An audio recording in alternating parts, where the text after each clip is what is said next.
je vais te raconter la fabuleuse histoire du roi Gilgamesh.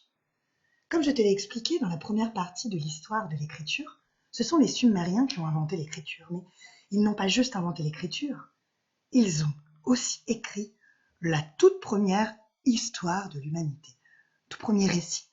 Il a été transmis, comme il l'avait écrit sur les tablettes d'argile, il a été transmis de génération en génération. Et ensuite, il s'est retrouvé dans les livres, jusqu'à ce que je te le raconte maintenant. Alors Gilgamesh, c'était un roi, mais ce n'était pas un roi gentil, c'était un roi méchant, un roi violent, un roi que tout son peuple redoutait. Redouter, ça veut dire qu'ils avaient peur de lui. C'était un demi-dieu. Ça veut dire qu'un de ses parents était un dieu et l'autre un humain. Et grâce à ça, il était si fort que personne dans le royaume ne pouvait le combattre. Comme il était très méchant avec son peuple, les rois décidèrent de le punir. Alors ils créèrent un homme sauvage, aussi fort que lui, Enkidu. Gilgamesh était furieux que les rois l'aient créé. Alors il décida de se bagarrer contre lui. La bataille dura des jours et des jours. Mais contre toute attente, à la fin de la bagarre, tu n'imagineras jamais ce qui s'est passé. Ils devinrent amis et ils décidèrent de partir ensemble à l'aventure. Ils voulaient aller vaincre le géant de la forêt des cèdres, ce géant immense que Gilgamesh ne pouvait pas vaincre tout seul et qui terrorisait tout le royaume. Il s'appelait Humbaba. Eh bien, ils réussirent à le combattre. Et quand ils rentrèrent de ce long voyage, tout le peuple de Gilgamesh était heureux et ils furent accueillis en héros. C'est alors, ils sont en train de combattre Humbaba. C'est alors que la déesse Ishtar tomba amoureuse de Gilgamesh.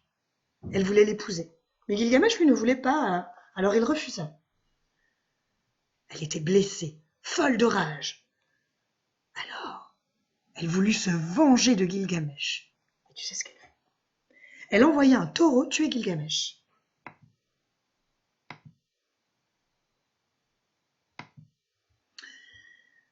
Mais Enkidu vint en aide à son ami Gilgamesh, et ensemble, ils terrassèrent le taureau. Ils le tuèrent. Les dieux décidèrent de punir Enkidu, qui avait aidé Gilgamesh alors que c'était une déesse qui avait envoyé ce taureau.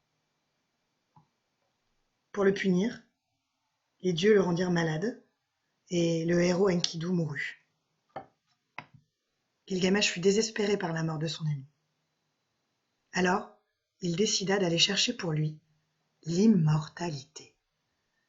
L'immortalité, ça veut dire qu'on ne peut pas mourir.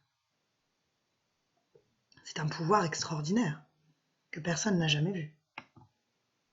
Alors il partit dans un long voyage à la recherche d'Utanapishtim, un homme que tout le monde disait immortel, mais que Gilgamesh n'avait jamais rencontré.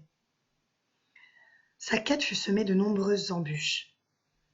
Pour retrouver Utanapishtim, Gilgamesh dut combattre de nombreux monstres, tous plus incroyables les uns que les autres.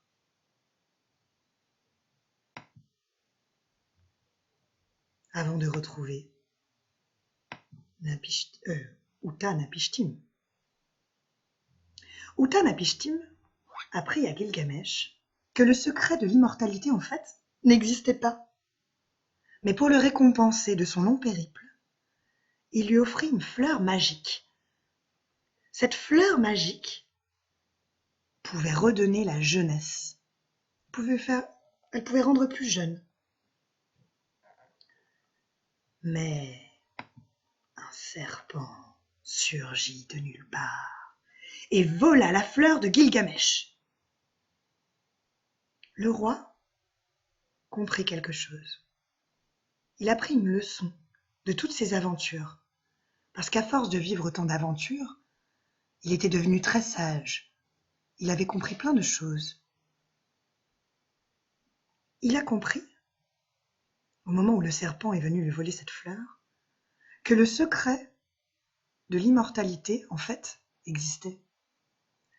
Quand il est rentré retrouver son peuple, et qu'il était célébré en héros, Gilgamesh se rendit compte que son immortalité serait dans la mémoire des gens.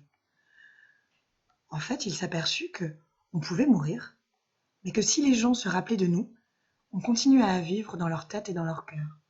Ça nous rendait ainsi immortels. Et pour que les gens se souviennent de nous longtemps, il fallait qu'en effet, pendant notre vie, des choses magnifiques, merveilleuses, des grandes choses qui changent le monde et le rendent plus beau. Il fallait être bon avec les autres. C'est ainsi que Gilgamesh, héros du tout premier grand récit de l'humanité, devint immortel. Puisque grâce à l'écriture d'abord sur les tablettes d'argile, qui ont été transmises ensuite dans les livres, et qui se retrouvent aujourd'hui dans les cartables de tous les collégiens, grâce à l'écriture, ce récit reste gravé pour toujours dans nos mémoires, jusqu'à toi, jusqu'à moi qui te le raconte aujourd'hui.